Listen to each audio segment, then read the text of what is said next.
Inilah cara memberikan perintah dan melarang dalam bahasa Inggris. Take it, ambil itu. Don't take it, jangan ambil itu. Go, pergilah. Don't go, jangan pergi. Sleep now, tidur sekarang.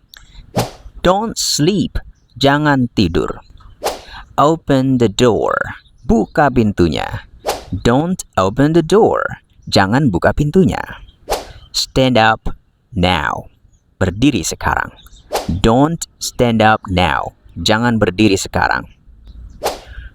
Mudah ya teman-teman, tinggal gunakan kata kerja jadi perintah dan gunakan don't sebagai larangan, jadilah dia larangan. Bagi kalian yang merasa video ini bermanfaat, bisa follow akun saya.